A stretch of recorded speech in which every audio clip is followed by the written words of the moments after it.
గుండెపోటు వచ్చే ముందు అంటే 30 నిమిషాల ముందు కావచ్చు, 5 నిమిషాల ముందు కావచ్చు, ఏమన్నా లక్షణాలు కనబడతాయా పేషెంట్కి? కొందరిలో వార్నింగ్ సిమ్టమ్స్ వచ్చే అవకాశం ఉంది.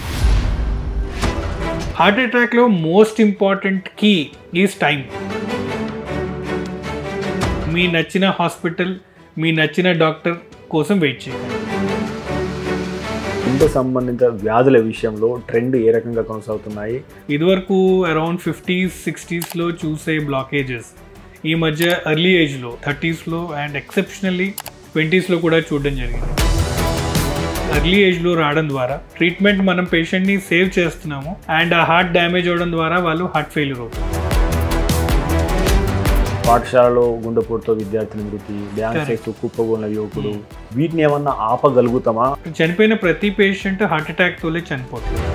ఒక 40 year old వ్యక్తికి సిటీ కొరనరీ కాల్షియం స్కోర్ చేస్తున్నప్పుడు ఆ వ్యక్తిలో కాల్షియం ఆల్రెడీ డిపాజిట్ అయ్యింది అంటే ఆల్రెడీ ఆ బ్లడ్ వెజల్స్ కొంచెం డ్యామేజ్ అవుతున్నట్టు లెక్క. సో ఈ వ్యక్తికి హార్ట్ అటాక్ వచ్చే రిస్క్ ఎక్కువ.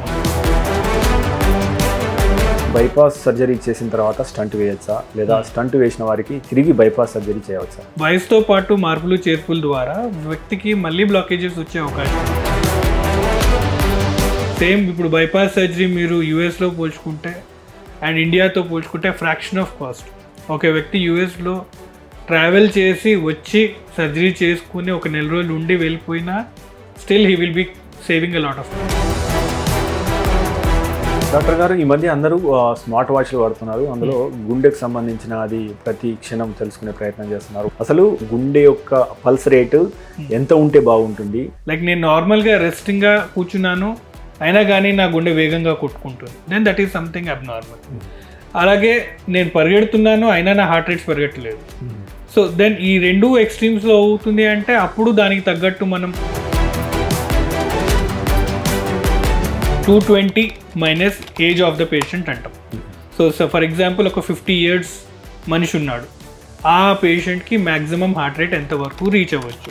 So 220 minus 50 170. సో ఆ వ్యక్తికి 170 వరకు మ్యాక్సిమం హార్ట్ రేట్ రీచ్ అవ్వచ్చు.